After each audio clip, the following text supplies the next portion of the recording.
एक इंटरव्यू में कहा, फिल्में तो मैं जरूर करूंगी पर छोटे कपड़े नहीं पहनूंगी। यह दृढ़ता और सादगी से बड़ा संकल्प है मोनालिसा का। वह नाम जिसने अपनी भोली भाली आंखों और धर्म के प्रति गहरे प्रेम से करोड़ों दिलों को जीत लिया। याद है ने महाकुंभ की वह लड़की जो रातों रात सबकी नजरों का तारा बन गई। आज वो एक मशहूर हस्ती है जिसके पीछे फोटो खिंचवाने के लिए फैंस की लंबी लाइनें लगी रहती है। जब उनसे पूछा जाता है कि सेलिब्रिटी सुनकर कैसा लगता है, तो वह कहती है, मन में एक मीठी सी खुशी भर आती है। रुद्राक्ष बेचने वाली इस लड़की की कहानी की शुरुआत प्रयागराज से नहीं बल्कि महेश्वर में मां नर्मदा के किनारे अहिल्या मां के किले से हुई थी। वह कहती है, वह तो बस माला और रुद्राक्ष बेचती थी, लेकिन उनकी आंखें और सादगी की वजह से पहले भी लोग उसे मॉडल बनने की सलाह दे चुके थे, जिससे परिवार ने तब ठुकरा दिया था। फिर जब वह प्रयागराज गई तो जैसे मां गंगा और मां नर्मदा का आशीर्वाद मिला। बचपन से साधु संतों के बीच रहने और रुद्राक्ष बेचने के कारण उनका इन मालाओं और ब्रेसलेट से एक गहरा नाता बन गया, जिससे उन्होंने सेलिब्रिटी बनने के बाद भी नहीं छोड़ा। जब उनकी रील वायरल हुई तो परिवार डर गया था। पिता और घर वाले मना कर रहे थे, लेकिन मोनालिसा ने हाथ जोड़कर एक ही बात कही, अगर मैं कुछ बन गई न तो देखना, एक अच्छा स्कूल बनवाऊंगी।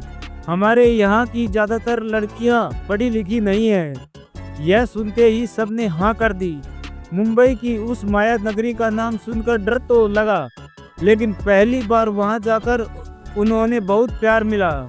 माला बेचने वाली एक छोटी सी लड़की आज कहां कहां घूम रही है, यह उनके लिए किसी मीठे सपने से कम नहीं। उन्होंने अगर सबसे ज्यादा किसी जगह की याद आती है तो वह उनके बचपन की भूमि महेश्वर। फिल्म इंडस्ट्रीज में आने के बाद भी उन्होंने अपने नियम नहीं तोड़े। वह हिंदी पढ़ना सीख रही है, क्योंकि खुद भले ही कम पढ़ पाई, लेकिन उनका सपना है कि उनकी बहनें और गांव की लड़कियां अनपढ़ न रहें। यही स्कूल बनवाने का संकल्प उन्हें इस रास्ते पर लाया। उन्होंने अपने परिवार से साफ कह दिया है, फिल्में जरूर करूंगी पर छोटे कपड़े कभी नहीं पहनूंगी। और रही बात बॉलीवुड पार्टियों की, तो उन्होंने इसका शौक कोई नहीं है।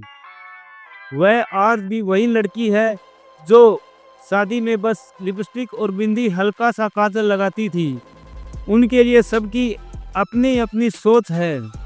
दशहरा के इस पवित्र दिन पर वह बताती है कि उनके ऊपर साधु संतों का आशीर्वाद है। बचपन में उन्होंने साधुओं को तपस्या करते देखा है और उनसे बहुत ज्ञान पाया है।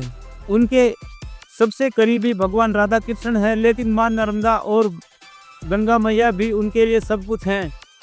आज उनका सबसे बड़ा सपना स्कूल बनवाने का है, जिसके साथ वह टाइगर श्रॉफ और सोनाक्षी सिन्हा की तरह एक अच्छी अभिनेत्री बनना चाहती है। और यह सब इतना आसान नहीं था। उनके पिता जयसिंह भोसले को आज अपनी बेटी पर बहुत गर्व है, खासकर गरीब बच्चों को पढ़ाने की उसकी कोशिश पर। उन्होंने बताया कि जब मोनालिसा पहली बार वायरल हुई तो 10,000 लोग उनके पीछे पड़ गए। लोग माला खरीदने से पहले मोनालिसा की फोटो मांगते थे। पिता ने उसे 500 झोपड़ियों में छिपाया, लेकिन जहां गाड़ी रुकती लोग सेल्फी के लिए घेर लेते। जब फिल्म डायरेक्टर सनोज मिश्रा जी का फोन आया तो पिता ने पहले मना कर दिया, लेकिन जब बेटी ने कहा, पापा कुछ पैसे आएंगे तो स्कूल बनवा दूंगी, तब जाकर उन्होंने हामी भरी। पिता की बातें सुनकर मोनालिसा की आंखें गर्व से भर जाती हैं। आज वह एक सेलिब्रिटी है, लेकिन उनकी बातें, उनका रहन सहन सब कुछ पहले की तरह सीधा साधा और सरल है। उनकी सादगी में कोई फर्क नहीं आया है। क्या आपको लगता है कि मोनालिसा जैसी सादगी बॉलीवुड में अपनी जगह बना पाएगी? इस प्रेरणादायक सफर के लिए अपना प्यार और समर्थन कमेंट बॉक्स में जरूर दिखाइए। इस कहानी को लाइक करें, अपने दोस्तों के साथ शेयर करें और चैनल को सब्सक्राइब करें और मोनालिसा के लिए जोरदार हाइप क्रिएट करें।